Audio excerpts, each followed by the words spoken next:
2026 সালের আলোড়ন সৃষ্টিকারী নতুন পালা ধনপতি সদাগরের মা মঙ্গল চণ্ডী পূজা।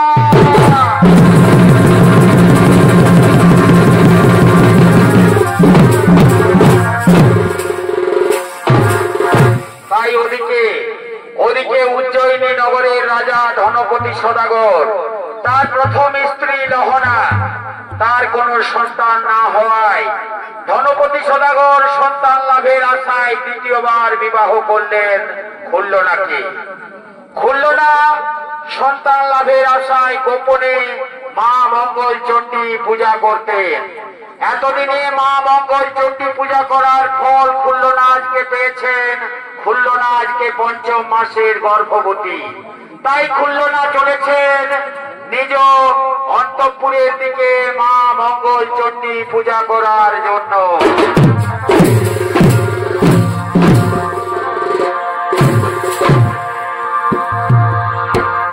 Oh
तस्मै नमो नमः या देवी सर्वभूतेषु शक्तिरूपेण संस्थिता नमस्तस्मै नमो नमः। এদিকে খুলল না মা মঙ্গল চণ্ডী পূজা করার জন্য রত রয়েছে, আর ওদিকে ধনপতি সদাগর তার মন্ত্রী সভাসদদের নিয়ে নিজ রাজপ্রসাদের দিকে করছে না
বহুদিন যাবৎ আমি বাণিজ্য যাত্রায় যাইনি, তাই আমি মনস্থির করেছি অতি শীঘ্রই আমি বাণিজ্য যাত্রায় যাব সিংহল দ্বীপে। তাই শোনো শোনো, তোমরা আমার বার্তা কান দিয়ে শোনো। তোমরা অতি শীঘ্রই আমার বাণিজ্য তৈরি প্রস্তুত করবে এবং আমি যে সব দ্রব্য নিয়ে যাব সিংহল দ্বীপে বাণিজ্য করার জন্য, সেই সব দ্রব্য তোমরা সেই রণতরীতে আমার সাজিয়ে দেবে। ঠিক আছে মহারাজ, ঠিক আছে মহারাজ, আপনার একটা রাজ্য রইল।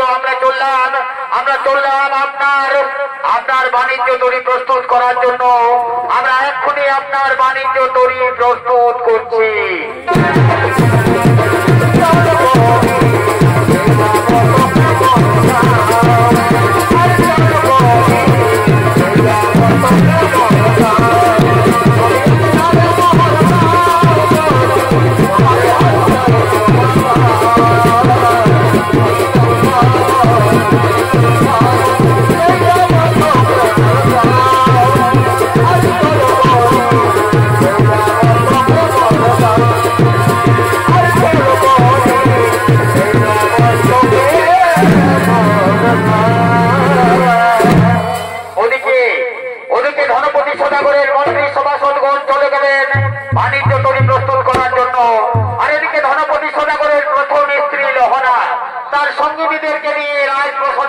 করছে না গো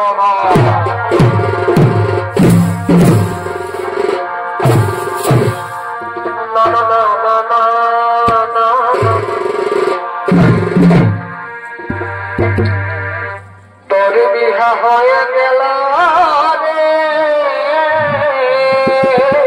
কোথায় কোথায় ভাই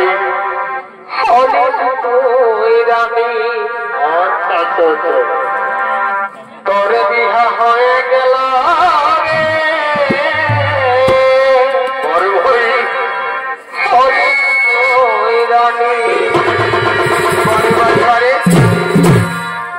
তোর লাগে রাইতে দিনে কি হলো ভাই তোর লাগে রাইতে দিনে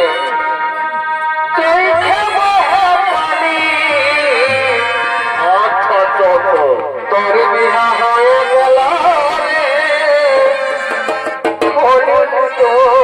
রানী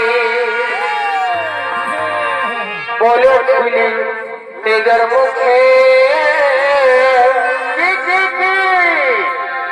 আর ভুলব আমি তোকে ধনী বলেছিল নিজের মুখে ও ধনী বলব আমি তোকে ভালোবাসা পাবো ব্যথা কোথায় কোথায় ভাই ভালোবাসা পাবো ব্যথা আগে নাই জানি তোর বিহা হয়ে গেল রে হলে তো রানী তোর বিহা হয়ে গেল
তোমাকে আমার কিছু গোপন কথা বলার আছে লহনা।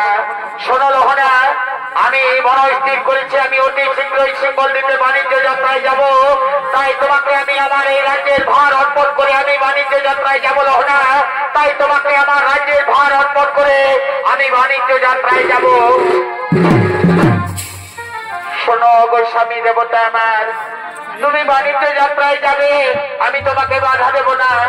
আমি চাই না তুমি মেয়ে মানুষের মতো চিরজীবন বাড়িতে পড়ে থাকো। কিন্তু কিন্তু মা মঙ্গল চণ্ডীর দয়ায় আমাদের খুলল না এখন ৫ম মাসের গর্ভবতী। এই অবস্থায় তাকে ছেড়ে তোমার যাওয়া মোটেই উচিত হবে না। তার গর্ভের সন্তান প্রসব হোক, তারপর তুমি তার মুখ দেখে যাবে বাণিজ্য করার জন্য।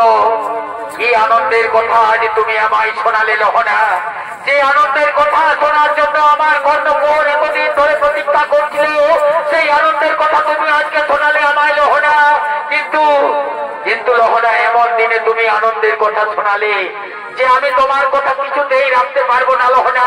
আমাকে যেতেই হবে, আমাকে যেতেই হবে বাণিজ্য করার জন্য। তাকে দেখো আমার সপ্ত ডিঙ্গা তৈরি প্রস্তুত হয়ে গেছে, আমাকে যেতেই হবে লহনা আমাকে বাণিজ্য করার জন্য। ওগো স্বামী দেবতা আমার, ওগো স্বামী দেবতা আমার, খুলল না আমাদের ৫ম মাসের গর্ভবতী। এই সময় তার মনে কষ্ট দেওয়া মনে হয় ঠিক হবে না। শোনো শোনো লহনা, বারবার তুমি মঙ্গল চণ্ডীর কথা উচ্চারণ করছো। আমি শিবের উপাসক শিববিন্দু কোন দেবতাকে আমি বিশ্বাস করি না। কোথায় কোথায় রয়েছে খুলল না, তাকে তো আমি দেখতে পাচ্ছি না। অন্তঃপুরে সে মা মঙ্গল চণ্ডীর পূজায় রত রয়েছে। শোনো শোনো লহনা, আমি হলাম শিবের উপাসক শিববিন্দু কোন দেবতাকে আমি বিশ্বাস করি না। শোনো খুলল না, তুমি তোমার মা মঙ্গল চণ্ডী পূজা বন্ধ করো, নতুবা আমি তোমার এই মা মঙ্গল চণ্ডীর ঘরে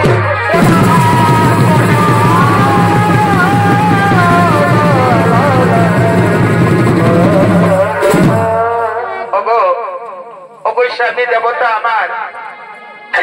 তুমি কি করলে স্বামী দেবতা আমার? তুমি মা মঙ্গল চণ্ডীর ঘটে এভাবে পদাঘাত করলে।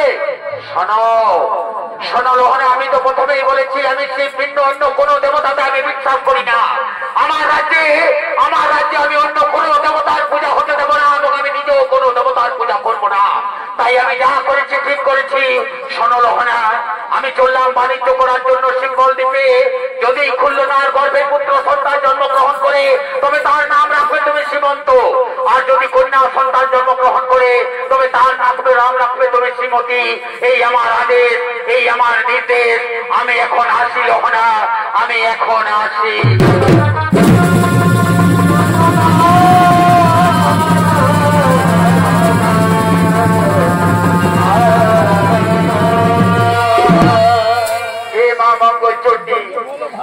মঙ্গল চণ্ডী, আমার স্বামীকে তুমি রক্ষা করো মা, আমার স্বামীকে তুমি রক্ষা করো। চলো চলো খুলল না, আমরা অন্তঃপুরে ফিরে যাই। চলো চলো আমরা অন্তঃপুরে ফিরে যাই।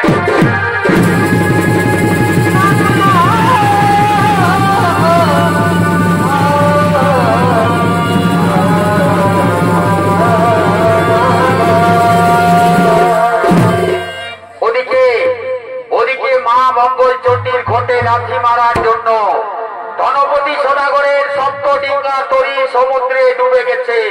ধনপতি সদাগরকে সিঙ্গল দ্বীপের রাজা অন্ধকার কারাগারে বন্দী করে রেখে তার ধন সম্পদ সমস্ত কিছু লুণ্ঠন করে নিয়েছে। এদিকে যথা সময়ে খুল্লনার গর্ভ থেকে পুত্র সন্তানের জন্মগ্রহণ হয়েছে। তার নাম হয়েছে সীমন্ত। সীমন্ত আজকে 14 বছর পূর্ণ করে পাঠশালা থেকে সোজা রাজপ্রসাদের দিকে করছেন আগমন।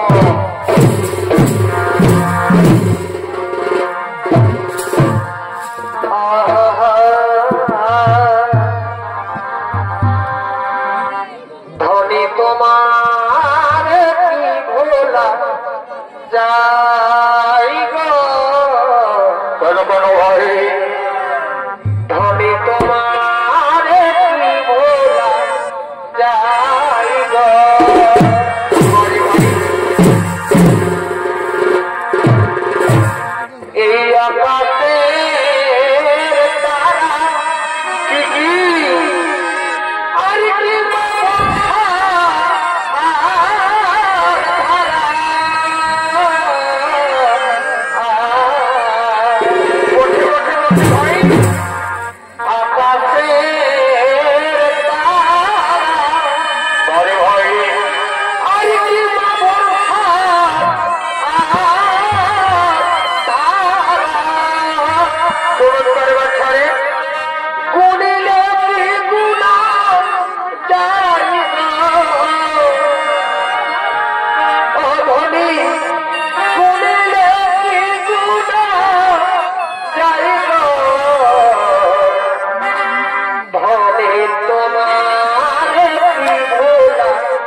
আমাদের দিকে করেছেন আগমন। আর এই সীমন্তের ভূমিকায় আপনাদের আলোকিত ভাষিত মহান মঞ্চে যিনি সঙ্গীত পরিবেশন করে দেখাবেন সে হল স্বর্গীয় ওস্তাদ দুর্যোধন মাতর ছৌ সম্প্রদায়ের পক্ষ থেকে জেলার সুনাম ধন্য জনপ্রিয় ছৌ শিল্পী নৃত্যশিল্পী বিপ্লব সিং সর্দার।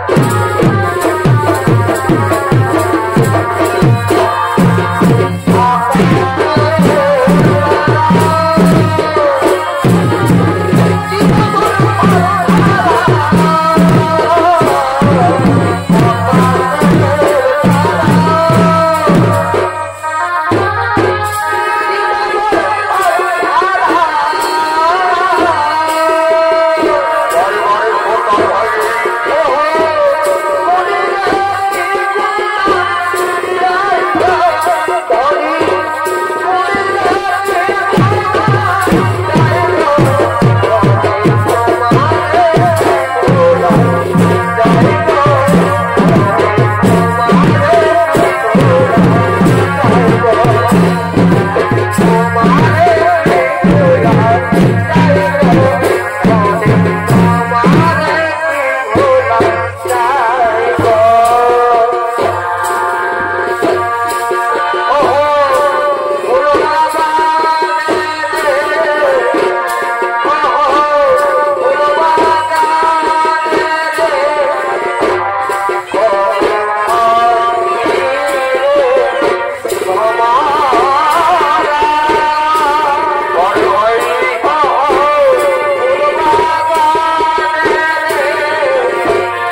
आज 14 বছর হলো এখনো পর্যন্ত আমি আমার পিতার মুখ দর্শন করলাম না, অথচ আমি জানতে পারলাম না আমার পিতা কোথায় রয়েছে। বাড়িতে আমার দুটি মা, তারা প্রতিনিয়ত মাথায় সিঁদুর পরে হাতে শাখা পরে ঘুরে বেড়াচ্ছে, অথচ আমি আমার পিতাকে আজ পর্যন্ত দেখতে পেলাম না। তাই তো বারবার আমাদেরকে প্রতিনিয়ত সহ্য করতে হচ্ছে বেজন্মা বলে। তারা আমাকে জারদ সন্তান বলছে, কিন্তু আমি আর কিছুতে শুনে এই কথা সহ্য করতে পারছি না। আজ আমাকে জানতেই হবে কে আমার পিতা, কোথায় রয়েছে আমার পিতা, কে আমার গর্ভধারিণী মা। তাই তো মাকে তো আমি দেখতে পাচ্ছি না। মা আমার কোথায় রয়েছে? মাকে আজকে আমি ডেকে নেব। মায়ের কাছ থেকে আমি জানবো আমার দুটি প্রশ্নের উত্তর। কে আমার গর্ভধারিণী মা, কোথায় বা রয়েছে আমার পিতা, কে আমার পিতা। কিন্তু মাকে আমি দেখতে পাচ্ছি না। ডাকবো আজ আমি মাকে। কোথায় রয়েছো মা তুমি? মা গো,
চল বাচ্চা চল, অন্তঃপুরে চল, তুই খাবার খাবি চল। না মা, না মা, আজকে আমি অন্তঃপুরে কিছুতেই যাব না মা। যতক্ষণ পর্যন্ত তুমি আমার দুটি প্রশ্নের উত্তর না দেবে ততক্ষণ পর্যন্ত আমি কিছুতেই জল পর্যন্ত গ্রহণ করব না মা। এ তুই কি বলছিস বাচ্চা? এ তুই কি বলছিস বাচ্চা? কে তোকে কি বলেছে বাচ্চা? বল না আমায়। চল অন্তঃপুরে চল, খাবার খেতে খেতে আমি তোর সমস্ত প্রশ্নের উত্তর দেব বাবা। খাবার খেতে খেতে আমি তোর সমস্ত প্রশ্নের উত্তর দেব। না মা, এই কথা শুনতে শুনতে আমি আজ 14 বছর হয়ে গেলাম মা, কিন্তু এখনো পর্যন্ত তুমি আমার প্রশ্নের উত্তর দিলে না মা। আজ তোমাকে আমার প্রশ্নের উত্তর দিতেই হবে মা, নতুবা আমি জল পর্যন্ত গ্রহণ করবো না মা। বল বল খোকা, কি তোর প্রশ্ন বল। আজ যখন তুই জেদ করেছিস তখন নিশ্চয়ই আমি তোর প্রশ্নের উত্তর দেব খোকা। বল তোর প্রশ্ন কি? মাগো, আমি প্রতিনিয়ত দুজন মাকে দেখতে পাই, কিন্তু আমি আজ পর্যন্ত জানতে পারলাম না কে আমার গর্ভধারিণী মা। ওরে পুত্র, আমি হলাম তোর সৎ মা, খুললো না হলো তোর গর্ভধারিণী মা। বল বাছা, আর দ্বিতীয় প্রশ্ন কি তোর? মাগো, এই দ্বিতীয় প্রশ্ন, যে দ্বিতীয় প্রশ্ন কোন পুত্র তার মাকে কোনো দিন করে না, সেই প্রশ্ন আজ আমি তোমাকে করছি মা। তুমি দুঃখ পেলেও সত্য কথা তোমাকে বলতে হবে মা। বলো মা, তুমি সত্য কথা বলবে তো আমায়? হ্যাঁ পুত্র, তোমার দুঃখ নিবারণের জন্য আমি সত্য কথা অবশ্যই বলবো মা। বলো মা, তোমার শীতে সিঁদুর হাতে শাখা রয়েছে, কিন্তু আমি আজ পর্যন্ত আমার পিতাকে দেখতে পেলাম না কেন মা? কে আমার পিতা? কোথায় রয়েছে আমার পিতা? তাই তো বারবার আমাকে শুনতে হয়, বেজন্মা যারো যে সন্তান। এই দুঃখ আমি কিছুতেই সহ্য করতে পারবো না মা, এই দুঃখ আমি কিছুতেই সহ্য করতে পারবো না। ওরে পুত্র, আজ 14 বছর যে দুঃখ আমি বুকে চাপা দিয়ে রেখেছিলাম, সেই দুঃখ আজ তুই আমার কাছে প্রশ্ন রূপে দিয়ে এলি বাচ্চা। আজ 14 বছর পূর্বে যখন তুই 5ম মাসের গর্ভে ছিলিস, সেই সময় তোর পিতা গেছে সিঙ্গল দ্বীপে বাণিজ্য করার জন্য, আর এখনো পর্যন্ত ফিরে আসেনি। কেউ বলে তার সপ্তডিঙ্গা তরি নাকি সমুদ্রে ডুবে গেছে, আবার ইদানিং শুনতে পাই তাকে নাকি অন্ধকার কারাগারে সিঙ্গল দ্বীপের রাজা বন্দী করে রেখেছে। এ তুমি কি দুঃখের কথা শোনালে মা? তোমার দুঃখের ঋণ আমি শোধ করার জন্য তোমার এই দুঃখ আমি অবশ্যই নিবারণ করবো মা। আমি যাবো মা সিঙ্গল দ্বীপে। যদি আমার পিতা জীবিত থাকে আমি তাকে অবশ্যই তোমার কাছে নিয়ে আসবো মা। তোমার হাতের শাখা শীতের সিঁদুর চির অক্ষয় থাকবে মা। তুমি তুমি আমাকে বিদায় দাও জননী, তুমি আমাকে বিদায় দাও, আমি যাবো মা সিঙ্গল দ্বীপে। ওরে পুত্র, ওরে সোনা মানিক আমার, তুই আমার কাছে থাকলে আমি শত দুঃখ ভুলে যাই বাচ্চা। এই বয়সে তোকে যেতে হবে না বাচ্চা সিঙ্গল দ্বীপে, পারবি না বাচ্চা তুই সিঙ্গল দ্বীপে যেতে, তোকে ছাড়তে যে আমার মন চাইছে না। মাগো মাগো, আমার পিতাকে যদি আমি তোমার কাছে নিয়ে আসতে না পারি, তুমি আমার দুধের ঋণ আমি কেমন করে শোধ করবো মা? যে দুঃখ তুমি বুকের মধ্যে চাপা দিয়ে রেখেছিলে, সেই দুঃখ যখন তুমি আমার কাছে আজকে প্রকাশ করেছো, আমারও সেই জারজ সন্তানের রায় থেকে মুক্ত হওয়ার জন্য আমাকে যেতেই হবে মা সিঙ্গল দ্বীপে। তুমি আমাকে আশীর্বাদ করো মা, আমি যেন তোমার শীতের সিঁদুরকে পুনরায় ফিরিয়ে আনতে পারি মা, আমি যেন তোমার শীতের সিঁদুরকে পুনরায় ফিরিয়ে আনতে পারি। মাগো তোমার মনে প্রাণে, ওরে পুত্র কত ভালো বাসা, ওরে সোনা মানিক আমার, তোমারই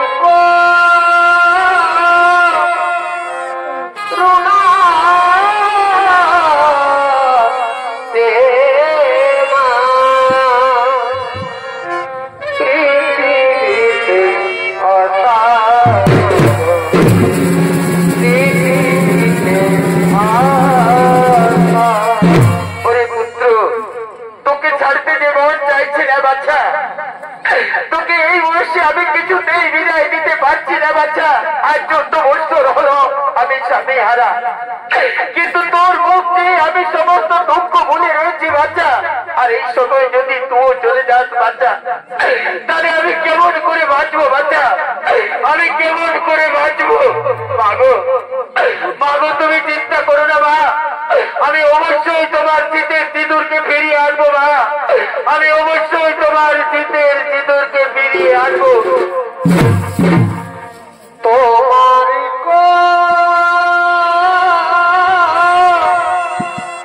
রুনা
তোমার এই শীতল ছায়ায় আমি পৃথিবীর বুকে এসেছি মা। তাই তো আমার মাতৃ দুঃখের ঋণ শোধ করার জন্য আমাকে যেতেই হবে মা সিঙ্গল দ্বীপে। আমার পিতা যদি জীবিত থাকে আমি অবশ্যই আমার মাতৃ দিকদের ঋণ শোধ করবো মা। তাই তো আমি বারবার করো জোরে মিনতি করে বলি মা, এই পৃথিবীতে যদি আমি পুনরায় আসি মা, তবে তোমার গর্ভে যেন আমার চিরদিন জন্ম হয় মা, তবে তোমার গর্ভে যেন আমার জন্ম হয় মা, তবে তোমার গর্ভে যেন আমার জন্ম হয়। কাছে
যাত্রা করলেন তার পিতাকে উদ্ধারের জন্য।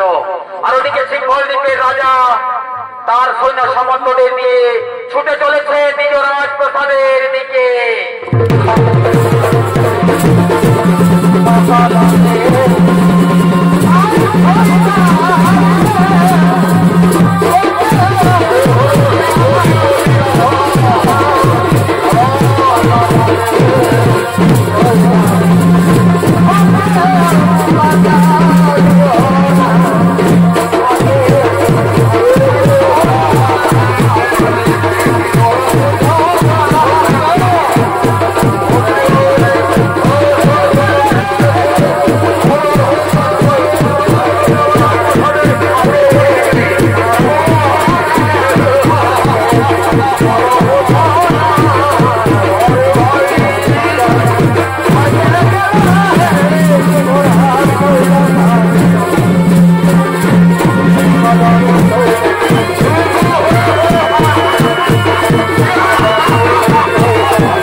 দেশ থেকে আমার রাজ্যে বিভিন্ন গোপনে তারা আক্রমণ করছে। তাই শোনো, তোমরা অতি সতর্ক অতি সাবধানে আমার রাজ্যে প্রবেশ করতে যাতে কেউ না পারে তার জন্য তোমরা পহরা দেবে। হ্যাঁ মহারাজ, হ্যাঁ মহারাজ, আমরা অতি সতর্ক হয়ে আমাদের রাজ্যে পহরা দিচ্ছি মহারাজ। আমাদের রাজ্যের মন্ত্রীগণ, মন্ত্রীগণ আমাকে ছেড়ে দাও, আমি মহারাজের কাছে যাবো, আমি মহারাজের কাছে যাবো, আমাকে ছেড়ে দাও, ছেড়ে দাও, ছেড়ে দাও। যদি তোমাকে এখানে আমরা ছেড়ে দেবো না, এখান থেকে ফিরে যাও। একই মন্ত্রী সেনাপতি সৈন্যগণ, হঠাৎ করে আমার রাজপ্রাসাদের বাইরে এত চিৎকার চেঁচামেচি কি? যাও যাও, তোমাকে কেসো, আমার রাজপ্রাসাদের বাইরে এত চিৎকার চেঁচামেচি কিসের জন্য?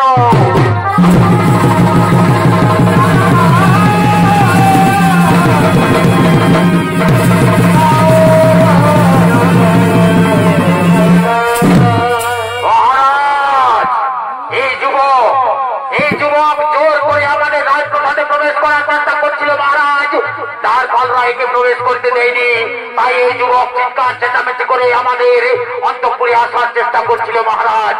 একে দ্বার পাল্লা আটকে রেখেছিল, তাই এই চিৎকার চেঁচামেচি করছিল মহারাজ। বলো বলো যুবক, কিবা তব নাম, কোথায় তব ধাম, কিবা হেতু সিংহল দ্বীপে তব আগমন? মহারাজ, নাম মোর সীমন্ত ধাম উজ্জয়িনী, বাণিজ্য করার লাগে সিংহল দ্বীপে আছি আমি। বাণিজ্য করতে এসেছো নাকি অন্য কোনো মনস্কামনা নিয়ে আমার রাজ্যে এসেছো? এই বয়সে তুমি বাণিজ্য করার জন্য আমার রাজ্যে কেন এসেছো বলো? ফিরে যাও, ফিরে যাও আমার রাজ্য থেকে। তুমি কি জানো বাণিজ্য করতে গেলে আমার রাজ্যে কর দিতে হয়? পারলে কি তুমি সেই কর দিতে? হ্যাঁ মহারাজ, হ্যাঁ মহারাজ, আমি যখন বাণিজ্য করবো তখন নিশ্চয়ই আমি কর দেবো মহারাজ। আপনার রাজ্যে যা কর লাগবে আমি অবশ্যই দেবো মহারাজ। শোনো শোনো যুবক, তুমি এই মাত্র বললে তুমি বাংলা থেকে আমার রাজ্যে এসেছো। তুমি নিশ্চয়ই কোন রাজ্যের গুপ্তচর। সত্যি করে বলো, কিবা তোমার নাম, কোথায় তব ধাম? সত্যি কথা যদি না বলো তাহলে তোমার পরিণতি কিন্তু অতি ভয়াবহ, অতি ভয়ঙ্কর হবে মহারাজ। আমি যা বলেছি অতি সত্য বলেছি মহারাজ, সত্য বই, মিথ্যা বলিনি। বলো বলো যুবক, বাংলা থেকে যারাই আসে তারাই কিছু না কিছু আশ্চর্যের ঘটনা বলে। তুমি আসার পথে কিছু আশ্চর্য জিনিস কি দেখেছো? হ্যাঁ মহারাজ, হ্যাঁ মহারাজ, আমি সেই কথাই তো বলতে চাইছিলাম মহারাজ। আসার পথে আমি সমুদ্রে কমলে কামিনী রূপ দর্শন করেছি মহারাজ।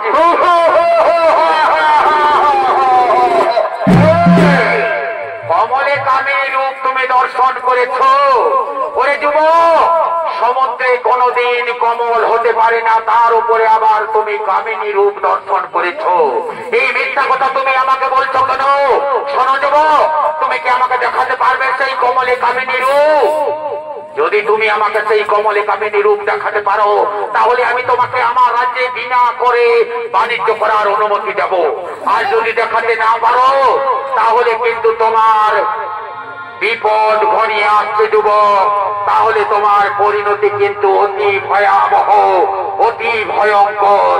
মহারাজ চলুন মহারাজ, আমি আপনাকে নিয়ে যাব সমুদ্রে। মহারাজ আমি দেখাবো আপনাকে সমুদ্রের সেই কমলে কামিনী রূপ। মহারাজ আমি আপনাকে দেখাবো সমুদ্রের সেই কমলে কামিনী রূপ। যুবক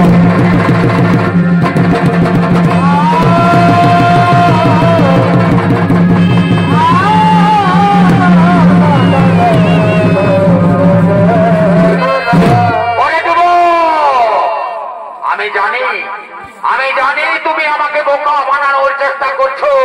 এখনো সত্যি কথা বলো, কোন রাজ্যের গুপ্তচর তুমি? কিবা হেতু আমার রাজ্যে তুমি এসেছো? নতুবা তোমার পরিণতি ভয়াবহ। বললাম তো মহারাজ, আমার নাম হলো শ্রীমন্ত, ধাম হলো উজ্জয়িনী। বাণিজ্য করার লাগিয়ে আসিয়াছি আমি। আবার মিথ্যা কথা বলছো। শোনো শোনো রে মন্ত্রী সেনাপতি সৈন্যগণ, এই অত্যন্ত যুবককে তোমরা ব্যবসা কাজ করতে করতে নিয়ে যাও উত্তর মশানে। উত্তর মশানে নিয়ে গিয়ে জল্লাদকে বলবে এই জন্য সত্যি কথা যদি বলে তবে একে ছেড়ে দেয়, নতুবা এই কাঁটা মন্ড তোমরা নিয়ে আসবে আমার কাছে। এই কাঁটা মন্ড তোমরা নিয়ে আসবে আমার কাছে।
আমি যা বলেছি তা সত্যি বলেছি।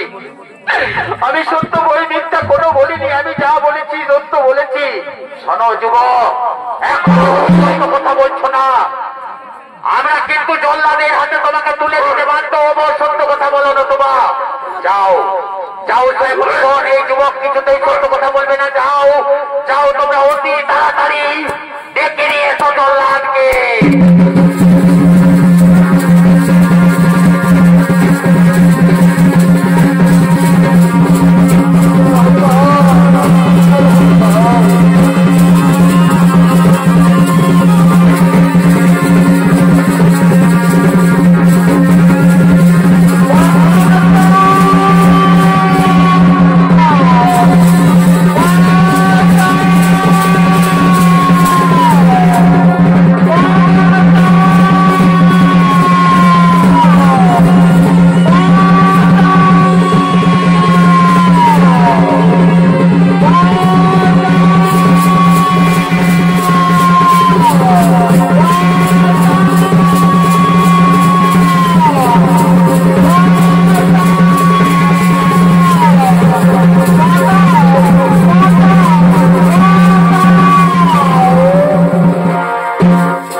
ছেড়ে দেব?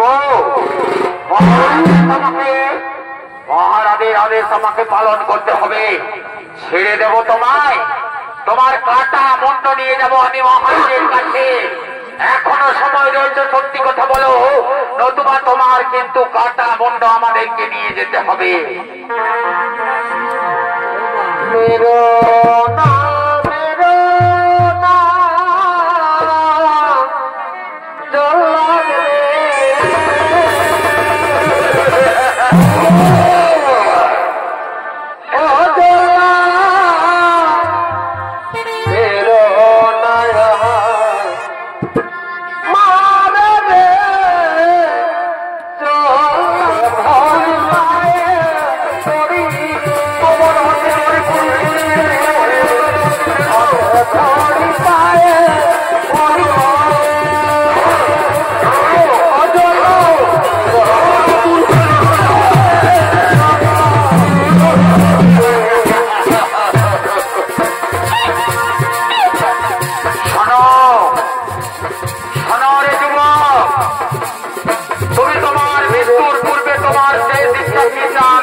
আমি আজ পর্যন্ত যত লোককে হত্যা করেছি সকলের কাছে আমি তার শেষ ইচ্ছা জানতে চেয়েছি। বলো বলো, তোমার শেষ ইচ্ছা কি? হ্যাঁ, মনে পড়েছে আসার সময় মা আমাকে বারবার বলেছিল, যদি কোনোদিন বিপদে পড়ি তাহলে মা বাবার প্রতিকে স্মরণ করি। বলে চললেন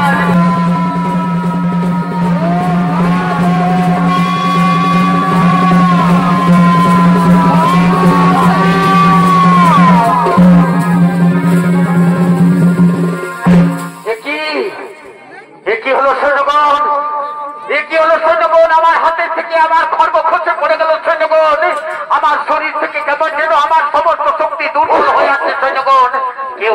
কেউ যেন আমাকে বারবার আঘাত করছে সৈন্যগণ। ওই যে সামনে দাঁড়িয়ে রয়েছে এই বুড়ি কি যেন বই বিড়ি করে মন্ত্র উচ্চারণ করছে, আর আমার শরীরের সমস্ত শক্তি ক্ষীণ হয়ে যাচ্ছে। আমি কিছুই বুঝতে পারছি না। এই যুবককে আমি কিছুতেই হত্যা করতে পারবো না। এই যুবককে আমি কিছুতেই হত্যা করতে পারবো না। যাও যাও, তোমরা অতি শীঘ্রই মহারাজকে ডেকে নিয়েছো। অতি শীঘ্রই মহারাজকে ডেকে নিয়েছো।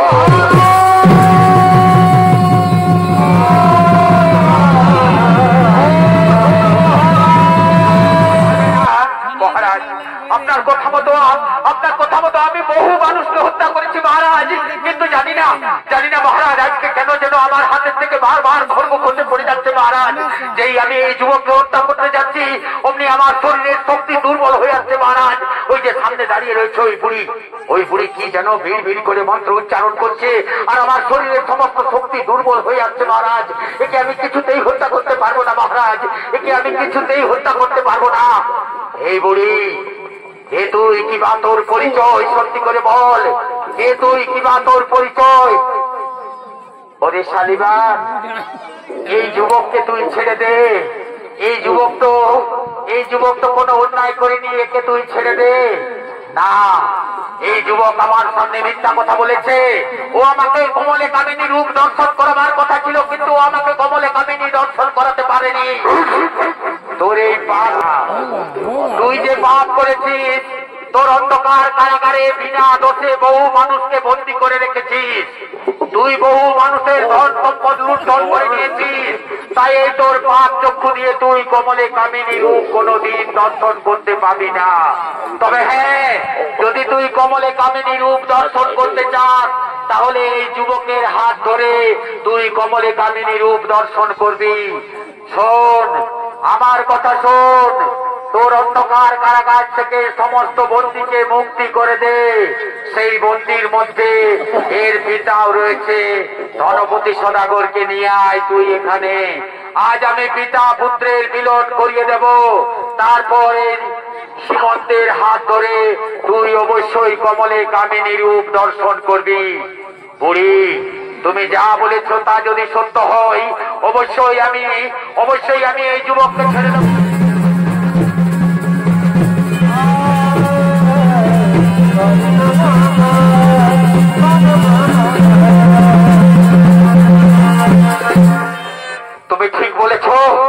তুমি ঠিক বলেছ জল্লাদ। কে যেন বারবার কোন অলৌকিক শক্তি আমাকে আঘাত করছে। আমারও শরীরের শক্তি দুর্বল হয়ে আসছে। যাও মন্ত্রী সেনাপতিগণ, তোমরা যাও, অতি শীঘ্রই অন্ধকার কারাগার থেকে সমস্ত বন্দীদের মুক্তি করে দাও। আর গণপতি সদাগরকে নিয়ে এসো তোমরা এখানে। আমি আজ পিতা পুত্রের মিলন করিয়ে দেব। এসো যুবক, আজ আমি তোমাকে মুক্তি করে দিলাম।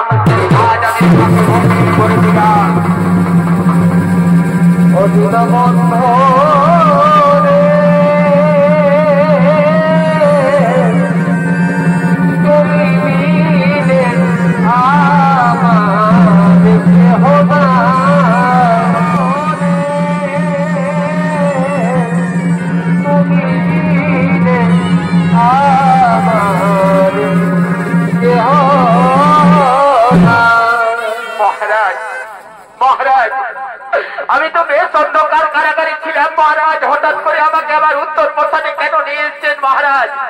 তুমি কি আমাকে আর বাঁচতেও দেবেন না মহারাজ? তুমি কি আমাকে হত্যা করবেন? না বন্ধু, আজ আমি তোমায় মুক্তি করে দেব। আজ আমার অতি আনন্দের দিন। আজকে তোমারও অতি আনন্দের দিন। এই যে সামনে দাঁড়িয়ে রয়েছে এই যুবক নাকি তোমার পুত্র। তাই আজ আমি পিতা পুত্রের মিলন করিয়ে দিতে চাই এবং এর হাত ধরেই আমি কমলে কামিনী রূপ দর্শন করতে চাই। কি বললে বন্ধু? কমলে কামিনীর কথা তুমি বললে, মনে পড়েছে আমার।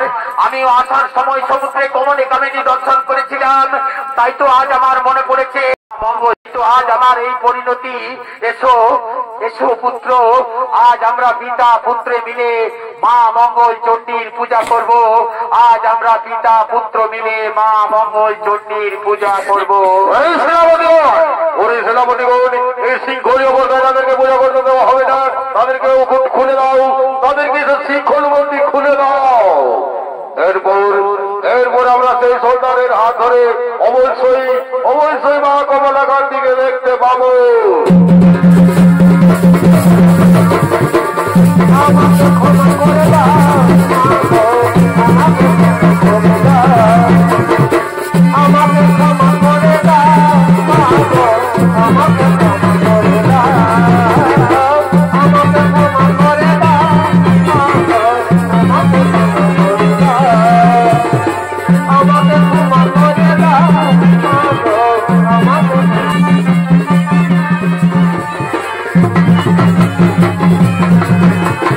सर्वमंगले मंगले शिवे सर्वार्थे साधिके त्र्यंबके गौरी नारायणी नमोस्तुते या देवी सर्वभूतेषु मातृरूपेण संस्थिता नमस्ते नमस्ते नमस्ते नमो नमः या देवी सर्वभूतेषु शक्तिरूपेण संस्थिता नमस्ते नमस्ते नमस्ते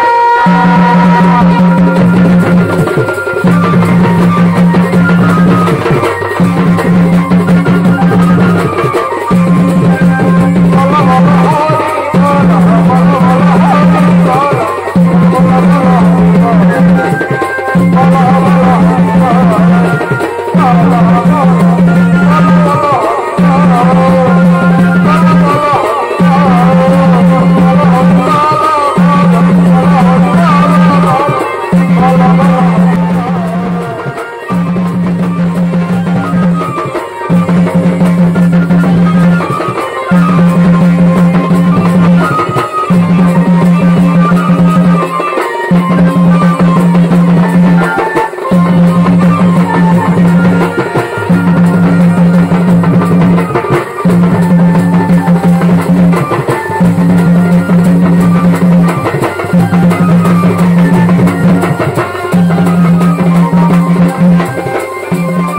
सर्वमंगले मंगले शिवे सर्वार्थे साधिके त्र्यंबके गौरी नारायणी नमोस्तुते या देवी सर्वभूतेषु नमोस्तुते नमस्तस्यै नमस्तस्यै नमस्तस्यै नमो नमः या देवी सर्वभूतेषु